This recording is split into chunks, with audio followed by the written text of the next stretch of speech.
Everybody, my self Puneesh Sharma और आज हम पढ़ेंगे class 10th political science chapter 2 federalism. In the previous chapter we noted that vertical division of power among different levels of government is one of the major forms of power sharing। कि पिछले chapter में जैसे हमने power sharing के बारे में पढ़ा था तो उसकी एक फॉर्म थी वर्टिकल डिवीजन पावर की हुई थी और different levels of the government में जब पावर को डिवाइड किया गया था, सेंट्रल गवर्नमेंट की पावर को डिवाइड करके कुछ पावर स्टेट गवर्नमेंट को दी गई थी, कुछ पावर लोकल गवर्नमेंट को दी गई थी। लोकल गवर्नमेंट वो होती है जिसमें कि पंचायती राज वगैरह म्यूनसिपलिटीज़ वगैरह आती हैं। लेकिन in this chapter we focus on this form of power sharing, it is most commonly refer to as federalism. और इस चैप्टर में हम उसी पावर शेयरिंग की एक फॉर्म को देखेंगे, स्टडी करेंगे, कौन सी जो वर्टिकल डिवीजन हुई थी पावर की, सेंट्रल गवर्नमेंट की पावर को स्टेट गवर्नमेंट की पावर को लोकल गवर्नमेंट को दी गई थी, तो उसको हम कॉमनली बोलते हैं फेडरलिज्म। और व्हाट इज फेडरलिज्म? फेडरलिज्म क्या होता है? Federalism is a system of government in which the power is divided between a central authority and various constituent units of the country। कि फेडरलिज्म क्या है? वो सिस्टम है गवर्नमेंट का जहाँ पे पावर को डिवाइड किया जाता है। सेंट्रल गवर्नमेंट की पावर को डिवाइड करके कहाँ पे दी जाती है? डिफरेंट कॉन्स्टिट्यूंट यूनिट्स को दी जाती है, मतलब स्टेट गवर्नमेंट को दी जाती है, लोकल गवर्नमेंट को दी जाती है। Generally federalism has 2 levels of government. अगर जनरली आप देखते बात करते हैं तो फेडरलिज्म में कितनी टाइप की गवर्नमेंट होती है? 2 टाइप की, यहाँ मतलब 2 लेवल्स की गवर्नमेंट होती है। One is the government for the entire country that is usually responsible for a new subject of common national interest। कि एक गवर्नमेंट किसके लिए होती है? पूरी कंट्री के लिए होती है, जिसको हम सेंट्रल गवर्नमेंट बोलते हैं। और उसका काम क्या होता है? पूरी कंट्री के लिए लॉ एंड ऑर्डर मेंटेन करना। ठीक है, नेशनल इंटरेस्ट मतलब पूरी कंट्री के लिए। और दूसरी गवर्नमेंट कौन सी होती है? The others are government at the levels of provinces और states that look after much of the day to day administration of their state. कि दूसरी लेवल की गवर्नमेंट जो होती है वो स्टेट्स लेवल की गवर्नमेंट होती है जो डे टू डे लाइफ को लेके चलती है और उसी के रिलेटेड जो है वो कानून बनाती है। अब नेक्स्ट आ रहा है व्हाट इज यूनिटरी गवर्नमेंट। अब यूनिटरी गवर्नमेंट क्या होती है? Unitary government is a kind of government system in which a single power which is known as the central government controls the whole government. कि unitary government वो kind होती है government की जिसमें सिर्फ एक सिंगल पावर रहती है जिसको हम सेंट्रल गवर्नमेंट भी बोलते हैं, जो क्या करती है पूरी होल गवर्नमेंट को या पूरी होल कंट्री को कंट्रोल में रखती है। It has only 1 level of government. और यूनिटी गवर्नमेंट में कितने लेवल्स होते हैं? सिर्फ एक लेवल गवर्नमेंट का होता है जो कि सेंट्रल गवर्नमेंट होती है। The regional government exercise their power by delegation and not by right. Countries like England, Luxembourg have unitary form of government. कि जो रीजनल लेवल गवर्नमेंट होती है, जो स्टेट गवर्नमेंट होती है यूनिटरी गवर्नमेंट में, उनको जो पावर दी जाती है ना, उनको पावर सिंपली शो के लिए दी जाती है। वो उस पावर का जो है बाय राइट यूज़ नहीं कर सकते हैं। वो उस पावर का उतना ही यूज़ कर सकते हैं जितनी उनको सेंट्रल गवर्नमेंट से परमिशन होगी। और किस कंट्री में यूनिटरी गवर्नमेंट है? इंग्लैंड में, लुक्समबर्ग में जो है वो यूनिटरी फॉर्म ऑफ गवर्नमेंट है। अब हमने फेडरलिज्म के बारे में पढ़ा। यहाँ पे 2 टाइप की गवर्नमेंट होती है, 2 टेयर्स की गवर्नमेंट होती है या फिर 2 लेवल्स की गवर्नमेंट होती है। उसके क्या क्या फीचर्स हैं? फर्स्ट फीचर है there are 2 or more levels और टेयर्स ऑफ गवर्नमेंट। कि फेडरलिज्म में क्या होता है? कभी कभी 2 लेवल होते हैं, कभी कभी 2 से ज़्यादा लेवल होते हैं गवर्नमेंट के। Different tiers of government govern the same citizens but each tier has its own jurisdiction in a specific matter of legislation, taxation and administration. कि डिफरेंट टेयर ऑफ गवर्नमेंट होती है, जो डिफरेंट लेवल्स ऑफ गवर्नमेंट होती है, वो क्या कहती है सेम सिटीजन को गवर्न करती है, लेकिन हर एक टेयर के जो है वो अलग लॉ एंड ऑर्डर रहता है। ठीक है, अलग यूरिडिक्शन होती है, एरिया अलग होता है उनका, और उनका काम करने का तरीका थोड़ा डिफरेंट रहता है। नेक्स्ट है the jurisdictions of respective levels और tier of government are specified in the constitution.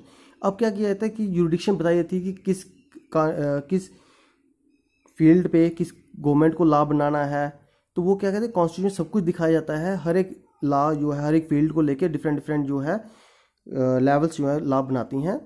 The fundamental provisions of the constitution can not be ultimately unilaterally changed by 1 level of government. कि जो भी constitution में जो कानून बनता है, जो ठीक है जो भी कॉन्स्टिट्यूशन हमारे होता है, जो लॉ एंड ऑर्डर एक बार बन जाता है, उसको कोई भी चेंज नहीं कर सकता सिंगली। अगर सेंट्रल गवर्नमेंट ने कोई भी कानून जो चेंज करना हो उसको अपनी मर्जी से चेंज नहीं कर सकती, उसको स्टेट की परमिशन के बाद ही चेंज किया जाता है। जैसे हम आर्टिकल 370 की बात करते हैं जो कि एक स्पेशल स्टेटस है JNK को, तो नियर अबाउट 75 ईयर्स लग गए, 80 ईयर्स लग गए थे कि वो आर्टिकल जो 370 नहीं रिवोक हो रहा था।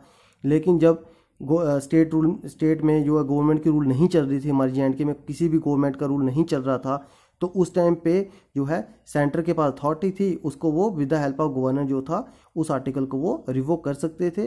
तो उस टाइम पे उन्होंने यूनिलेटरी भी वो रिवोक कर सकते, नहीं तो कोई भी अगर चेंज लानी हो स्टेट में तो with the help of state assembly ही वो चेंज हो सकती है। Courts have the power to interpret the constitution and the powers of different levels of government. Court के पास, सिर्फ एक कोर्ट के पास जो पावर होती है कि वो कॉन्स्टिट्यूशन में बनाए जो भी लॉ एंड ऑर्डर बना है वहाँ पे दखल अंदाजी कर सकता है, या फिर कोई भी लेवल है, सेंट्रल गवर्नमेंट है, चाहे स्टेट गवर्नमेंट है, चाहे लोकल गवर्नमेंट है, वहाँ पे भी दखल अंदाजी कर सकता है उनके काम को लेके। Sources of revenue for each level of government are clearly specified to ensure its financial autonomy. जो रेवेन्यू का सोर्स रहता है वो भी क्लियर किया जाता है कि कहाँ से स्टेट को रेवेन्यू मिलेगा और कहाँ से सेंटर को मिलेगा। The federal system thus has dual objectives to safeguard and promote the unity of the country. अब फेडरल स्ट्रक्चर जो होता है गवर्नमेंट का, वहाँ पे तो दो ऑब्जेक्टिव्स रहते हैं, दो मेन एम रहते हैं। क्या रहता है कि सबसे पहले आपको सेफगार्ड करना है और यूनिटी को प्रमोट करना है, while at the same time accommodate regional diversity. और उसी टाइम पे जब यूनिटी को आप प्रमोट कर रहे हो उसी टाइम पे आपको रीजनल डाइवर्सिटी को भी देखना है, कहीं पे कोई प्रॉब्लम क्रिएट तो नहीं हो रही है। Federalism exist in USA, Switzerland, India etcetera. और फेडरलिज्म कहाँ कहाँ पे एग्जिस्ट है, कौन कौन सी कंट्री जो फेडरल है, USA हो गई, स्विट्जरलैंड हो गई, इवन कि हमारी इंडिया जो है वो भी एक फेडरल कंट्री है। अब नेक्स्ट टॉपिक आ रहा है two kinds of routes through which federation formed. दो रास्ते हैं जिससे कि फेडरेशन बनता है। पहला है कमिंग टुगेदर फेडरलिज्म। अब कमिंग टुगेदर फेडरलिज्म क्या होता है, when independent states join together on their own to form a larger unit is known as coming together federalism. In this type, the central government and the state always seem to have equal powers. Coming together federations include the Switzerland, USA and Australia. अब coming together federalism में क्या होता है, जब independent states जो है खुद मिलती हैं और अपने आप को एक कंट्री में शो करते हैं कि हाँ भाई हम एक कंट्री हैं। जैसे हम बात करते हैं यूनाइटेड स्टेट्स ऑफ अमेरिका की, वो नियर अबाउट 51 स्टेट्स ने मिलके जो है एक यूनाइटेड स्टेट्स ऑफ अमेरिका बनाया हुआ है।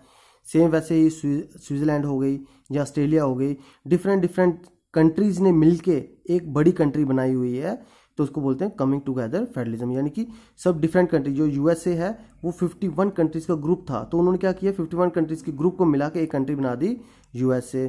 और इसमें क्या होता है कि सेंट्रल गवर्नमेंट और स्टेट गवर्नमेंट को दोनों को ही इक्वल पावर्स रहती हैं।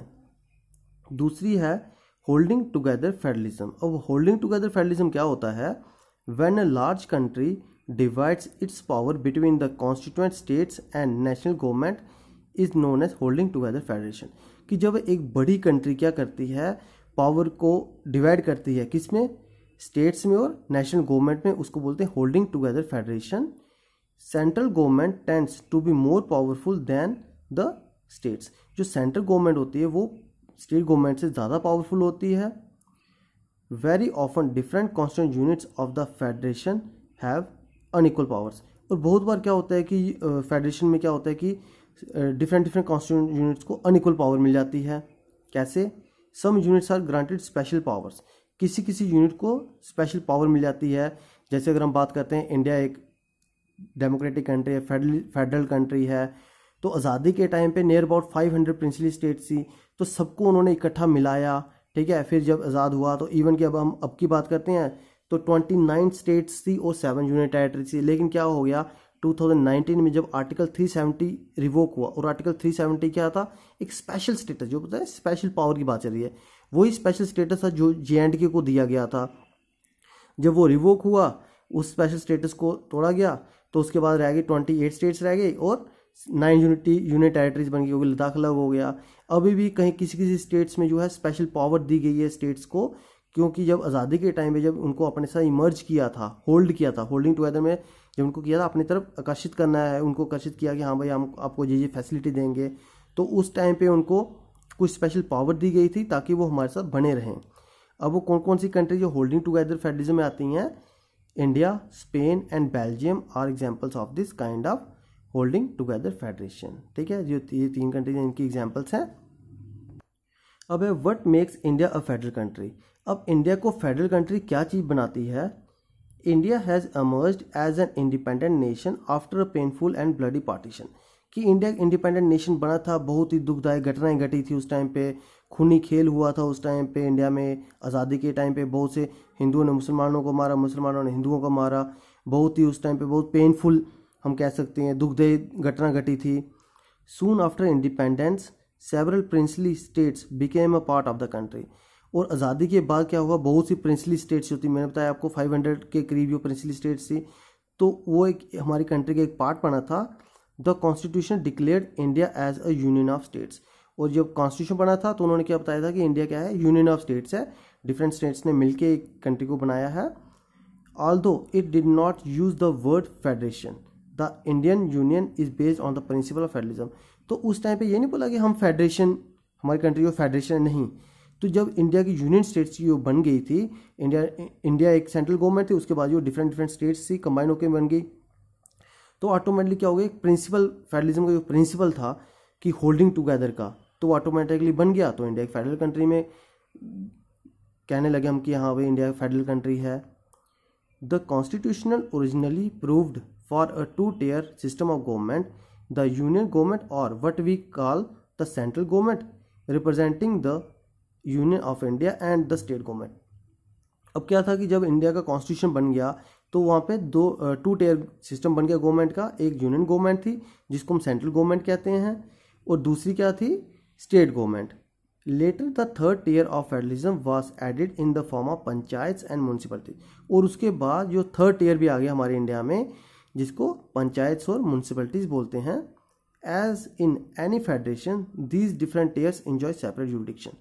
और अगर हम बात करते हैं अपने कंट्री में जो फेडरेशन हुई थी, तो उसमें डिफरेंट टियर्स, मतलब कि central government, state government, local government, सबके पास अपनी अपनी जुरिडिक्शन है, अपने अपने जुरिडिक्शन के तहत उनको पावर्स दी गई हैं। अब जैसे हमारी स्टेट है, तो जो हमारी स्टेट का सीएम होगा, तो वो दूसरी स्टेट में कोई दखलअंदाजी नहीं कर सकता। इवन कि जो लोकल सरपंच होते हैं, वो अपनी पंचायत के सरपंच होते हैं, वो दूसरे पंचायत में जाकर दखलअंदाजी नहीं कर सकते क्योंकि उसकी जुरिडिक्शन में नहीं आता है। The Constitution clearly provided a threefold distribution of legislative powers between the union government and the state government. अब क्या है कि कॉन्स्टिट्यूशन ने क्या किया है, डिफरेंट 3 फोल्ड्स ऑफ पावर बताई गई हैं कि लेजिस्लेचर में कैसी कैसी पावर्स बनाई जाती हैं, किस बेस पे बनाई जाती हैं, यूनियन गवर्नमेंट को कौन सी पावर है, स्टेट गवर्नमेंट को कौन सी पावर है। तो उस बेस पे क्या किया गया है, हमारी कॉन्स्टिट्यूशन में 3 लिस्ट बनाई गई हैं, एक यूनियन लिस्ट, स्टेट लिस्ट और कंकरेंट लिस्ट। अब यूनियन लिस्ट कौन सी होती है, it includes subjects of national importance such as defence of the country, foreign affairs, banking, communication and currency. कि यूनियन लिस्ट में क्या क्या आता है, वो सब्जेक्ट्स आते हैं जो कि नेशनल इंपॉर्टेंस, मतलब कंट्री के लिए बनाए जाएं, वो कानून जो कि कंट्री के लिए बनाए जाए, जिसमें डिफेंस आती है, फॉरेन अफेयर्स जो आपको लेन देन करना है, डिफरेंट कंट्रीज़ के साथ बिजनेस करना है, बैंकिंग सिस्टम आता है, कम्युनिकेशन आता है, या करेंसी, जो करेंसी पब्लिश होती है वो आरबीआई करता है, वो डिफरेंट स्टेट्स नहीं कर सकती, वो सिंपल एक सेंट्रल गवर्नमेंट करेगी। They are included in this list because we need a uniform policy on these matters throughout the country. और जो ये हैं, जैसे डिफेंस है, फॉरेन अफेयर्स है, बैंकिंग, कम्युनिकेशन, करेंसी जो है, इनको यूनियन लिस्ट में क्यों डाला गया है, क्योंकि हमको सेम पॉलिसी चाहिए होती है, यूनिफॉर्म पॉलिसी, मतलब कि हर जगह पे हमको सेम चाहिए होता है पूरी कंट्री में, तो इसलिए इसको यूनियन लिस्ट में डाला गया है। The union government alone can make laws relating to the subject mentioned in the union list. It is now consist of 100 items. अब क्या है कि यूनियन लिस्ट में क्या है कि नियर अबाउट 100 आइटम्स काउंट की जाती हैं, और ये क्या है कि जो यूनियन गवर्नमेंट है अकेली इन जो है यूनियन लिस्ट के जितने भी कानून बनते हैं अकेले ही उस पर लॉ बनाती है। नेक्स्ट है state list. It contains subjects of state and local importance such as police, trade, commerce, agriculture and irrigation. अब स्टेट लिस्ट में कौन कौन से सब्जेक्ट्स आते हैं जो कि सिंपल स्टेट बनाती है, या फिर लोकल इंपॉर्टेंस के लिए, मतलब पंचायती राज वगैरह हो गया, या स्टेट गवर्नमेंट अपने स्टेट के लिए ही जो कानून बनाती है, खासतौर पर किस पे, पुलिस को लेके, ट्रेड को लेके, commerce, agriculture, irrigation. The state government alone can make laws relating to the subject mention in the state list. It consist of 61 items. और जो स्टेट गवर्नमेंट जो होती है वो अकेले ही कानून बनाती है, सब्जेक्ट स्टेट लिस्ट जो होती है स्टेट गवर्नमेंट अकेले कानून बनाती है इन सब्जेक्ट्स को लेके, जैसे कि पुलिस हो गया, ट्रेड हो गया, और उसमें कितने आइटम्स आती हैं, 61 आइटम्स आती हैं स्टेट लिस्ट में। नेक्स्ट आ रहा है थर्ड, कंकरेंट लिस्ट। अब कंकरेंट लिस्ट में क्या आता है, it include subjects of common interest to both the union government as well as the state governments such as education, forest, trade, unions, marriage, adoption and succession. अब इस concurrent list में वो subjects आते हैं जो कि दोनों के इंटरेस्ट हो, यूनियन गवर्नमेंट भी और स्टेट गवर्नमेंट दोनों की सहमति से जो सब्जेक्ट्स आते हैं, यानी कौन सा हो गया वो, एजुकेशन हो गया, फॉरेस्ट हो गया, ट्रेड यूनियंस हो गया, मैरिज हो गया, अडॉप्शन हो गया, सक्सेशन हो गया। तो इन पे जो कानून बनता है वो स्टेट वाले भी बनाते हैं और यूनियन वाले भी बनाते हैं। सेंट्रल और स्टेट गवर्नमेंट दोनों बना सकते हैं, एजुकेशन को लेकर कानून बना सकती है, फॉरेस्ट को लेकर बना सकती है, ट्रेड यूनियंस को लेकर, ब्याह को लेकर, शादियों को लेकर बना सकती है कानून। Both the union as well as the state governments can make laws on the subjects mention in this list, कि दोनों स्टेट गवर्नमेंट भी और सेंट्रल गवर्नमेंट भी जो है वो कानून बना सकती है कंकरेंट लिस्ट में जो सब्जेक्ट्स आते हैं। If their laws conflict with each other, the law made by the union government will prevail. It consists of 52 items. अगर कंकरेंट लिस्ट में क्या होता है कि अगर सेंटर और स्टेट दोनों कानून बना रही है, अगर बाई चांस दोनों के बीच में मतभेद हो जाते हैं, अब उस टाइम पे किसका कानून पास होगा, सेंट्रल गवर्नमेंट का ही पास होगा। और कंकरेंट लिस्ट में कितने आइटम्स आती हैं, 52 आइटम्स आती हैं। How is federalism practised? Constitutional provisions are necessary for the success of federalism, but these are not sufficient. कि फेडरलिज्म को सक्सेसफुल बनाने के लिए कॉन्स्टिट्यूशनल प्रोविज़न बहुत ही ज़रूरी होते हैं, लेकिन सिर्फ यही काफ़ी नहीं है। The real success of federalism in India can be attributed to the nature of democracy politics in our country. अगर हमको देखना होगा कि फेडरलिज्म को कैसे सक्सेसफुल बनाना है खासतौर पर इंडिया में, तो हमें देखना होगा कि डेमोक्रेटिक पॉलिटिक्स कैसी चल रही है हमारी कंट्री में। जैसे फर्स्ट आ रहा है आपका लिंग्विस्टिक स्टेट्स, कि लिंग्विस्टिक स्टेट्स मतलब कि कुछ स्टेट्स को लैंग्वेज बेस पे बनाया गया था। The creation of linguistic states was the first and a major test for democratic politics in our country. अब जो है लैंग्वेज के बेस पे कैसे स्टेट्स को क्रिएट किया जाता है, कैसे स्टेट्स को बनाया जाता है लैंग्वेज के बेस पे, तो फर्स्ट जो है देखेंगे हम, many old states have vanished and many new states been created. बहुत सी पुरानी स्टेट्स को तोड़ा जाता है और न्यू स्टेट्स को बनाया जाता है। In 1947 the boundaries of several old states of India were change in order to create new states.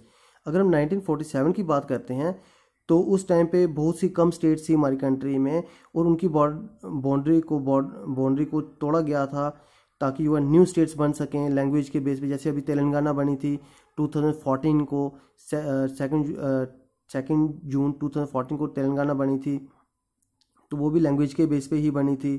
तो डिफरेंट पुरानी स्टेट्स को तोड़ के क्या किया जाता है, नई स्टेट को बनाया जाता है। This was done to ensure that people who spoke the same language lived in the same state. ये क्यों किया जाता है ऐसा, कि ये सोच होती है कि सेम लैंग्वेज बोलने वाले इंसान को सेम ही स्टेट होनी चाहिए। When the demand for the formation of states on the basis of language was raised, some national leaders feared that it would lead to the disintegration of the country. जब ये demand उठती थी कि हाँ भाई states को language के base पे बनाना चाहिए, तो कुछ जो लीडर्स होते वो डरते थे कि इसकी वजह से क्या होगा, डिसइंटीग्रेशन, मतलब कि राष्ट्रीय एकता जो है वो टूट जाएगी, यूनिटी जो है वो ख़त्म हो जाएगी कंट्री में। इसके लिए क्या किया गया, इस चीज़ को रोकने के लिए, लैंग्वेज के बेस पे स्टेट को बनने से रोकने के लिए क्या किया गया था, एक लैंग्वेज पॉलिसी बनाई गई थी इंडिया में। वो लैंग्वेज पॉलिसी में क्या था, the second test for Indian federation is the language policy. First थी लिंग्विस्टिक स्टेट, दूसरी है आपकी language policy. Our constitution did not give the status of national language at any one language. जैसे आपने देखा सिन्हला के बारे में पढ़ा था हमने पावर शेयरिंग में, कि श्रीलंका में सिन्हला ग्रुप था, तो उन्होंने क्या है डोमिनेंस बना के रखी थी कि हाँ भाई एक ही ऑफिशियल लैंग्वेज दे दी सिन्हला को ही। लेकिन हमारी कंट्री में ऐसा नहीं है, सिर्फ एक लैंग्वेज को उन्होंने ऑफिशियल लैंग्वेज नहीं बोला है कि हाँ भाई हमारी जो सिर्फ एक ही लैंग्वेज जो है नेशनल लैंग्वेज नहीं। Hindi was identified as the official language. Hindi को क्या कर दिया गया, एक ऑफिशियल लैंग्वेज के तौर पे देखा गया। According to the constitution the use of English for official purposes was to stop in 1965। और कॉन्स्टिट्यूशन के अकॉर्डिंग क्या हुआ, अमेंडमेंट हुई थी कॉन्स्टिट्यूशन में 1965 में, तो जो यूज़ था इंग्लिश का उसको एक एज ए ऑफिशियल लैंग्वेज देखा जाता था, ऑफिशियल पर्पस के लिए इंग्लिश ही यूज़ की जाती थी सिर्फ, तो उसको रोका गया। The central government responded by agreeing to continue the use of English along with Hindi for official purposes. अब सेंट्रल गवर्नमेंट ने क्या किया, ऐसा ऑर्डर निकाला कि आप इंग्लिश को यूज़ कर सकते हो ऑफिस में और साथ में आपको हिंदी भी यूज़ करनी है। अगर बाई चांस कि आप इंग्लिश नहीं जानते, आप हिंदी का भी यूज़ कर सकते हो। इवन कि जैसे आप एग्जांपल लेते हो, कहीं ऑफिस में जाते हो आप, तो आपको एप्लीकेशन देनी होती है, ठीक है। तो अगर आपको इंग्लिश नहीं आती, आप हिंदी में भी एप्लीकेशन दे सकते हो वहाँ पे, कि क्योंकि आपको इंग्लिश नहीं आती, आप हिंदी में भी दे सकते हो। अगर हिंदी नहीं आती, आप इंग्लिश में भी दे सकते हो एप्लीकेशन उनको। Promotion does not mean that the central government can impose Hindi on states where people speak a different language. अब हिंदी की प्रमोशन का ये मतलब नहीं है कि सेंट्रल गवर्नमेंट जो सब पे ही हिंदी ज़बरदस्ती जो थोप रही है कि हाँ भाई सब लोगों को हिंदी ही बोलनी, चाहे जिसको हिंदी नहीं आती है उसको भी हिंदी ही बोलनी है। According to 2011 census, there are more than 1300 distinct languages which people mentioned as their mother tongues। अगर हम 2011 के सेंसस की बात करें तो हमारी कंट्री में मदर टंग्स जो हैं वो कितनी थी, 1300 लैंग्वेजेस थी जिसको हम मदर टंग बोल सकते हैं। Even after this grouping the census found 121 major languages. Of these 22 languages are now included in the 8th schedule of the Indian Constitution and therefore called scheduled languages, other are called non-scheduled languages। और 1300 में से 121 जो major languages थी उनमें से 22 को क्या किया गया, 8th शेड्यूल में, कॉन्स्टिट्यूशन के 8th शेड्यूल में जो है वो डाला गया और उनको एक क्या बोल दिया गया, शेड्यूल्ड लैंग्वेजेस बोल दी गई। और जो बाकी बच गई 99 जो लैंग्वेजेस बच गई उनको नॉन शेड्यूल्ड लैंग्वेजेस बोला जाता है। अब शेड्यूल्ड लैंग्वेजेस कौन सी हैं, उसमें आती है असमीज, बंगाली, बोडो, डोगरी, गुजराती, हिंदी, कन्नड़ा, कश्मीरी, कोंकणी, मैथिली, मलयालम, मणिपुरी, मराठी, नेपाली, उड़िया, पंजाबी, संस्कृत, संतली, सिंधी, तमिल, तेलुगु एंड उर्दू। ये वो 22 लैंग्वेजेस हैं जो कि आप कहीं यूपीएस का एग्जाम देने है, कॉम्पिटिटिव एग्जाम, तो इन लैंग्वेजेस से आप चूज कर सकते हो कि आपको कौन सी लैंग्वेज जो है वो एग्जाम के लिए लेनी है, क्योंकि ये आपकी लोकल लैंग्वेज भी हैं और इनको 8 शेड्यूल में जो है वो काउंट भी किया गया और ये आपकी जो है नेशनल लैंग्वेजेस में आती हैं। और जो नॉन शेड्यूल लैंग्वेजेस हैं वो आपकी 99 है। फिर आपका सेंट्रल स्टेट रिलेशन। अब फेडरलिज्म में मेन तो सेंट्रल स्टेट रिलेशन को देखा जाता है। अब सेंट्रल स्टेट रिलेशन क्या कैसे बनता है। In 1990, there was the rise of regional political parties in many states of the country। अब 1990 में क्या हो गया कि हमारी कंट्री में बहुत सी छोटी छोटी पार्टीज जो है वो गेन होना स्टार्ट हो गई, अमर्ज करना स्टार्ट कर दी छोटी छोटी पार्टी ने लोकल लेवल पे। This was also the becoming of the era of coalition government at the centre. और वही एक ऐसा टाइम था जब कि सेंटर में कोलिशन गवर्नमेंट स्टार्ट हो गई। Since no single party got a clear majority in the Lok Sabha, the major national parties had led to enter into an alliance with many parties। अब क्या हो गया, कोलिशन गवर्नमेंट क्या होती है, जब कोई एक पर्टिकुलर पार्टी को मेजॉरिटी नहीं मिलती है तो उस टाइम पे क्या करता है वो डिफरेंट पार्टीज को अपने साथ ज्वाइन कर कंबाइन करके गवर्नमेंट बनाती हैं। तो सेम वैसे ही जब छोटी छोटी पार्टीज ने मर्ज करना स्टार्ट कर दिया, इवन कि वो लोकल लेवल पे जीतना स्टार्ट कर दी, और उस टाइम पे क्या हो गया कि जब किसी एक पार्टी की लोकसभा में मेजॉरिटी नहीं बन रही है तो उस टाइम पे उन्होंने क्या किया, छोटी छोटी पार्टी को अपने साथ मिला के अलायंस बना दिया और जैसे कि वो अपनी ताकि वो अपनी जो है गवर्नमेंट बना सकें।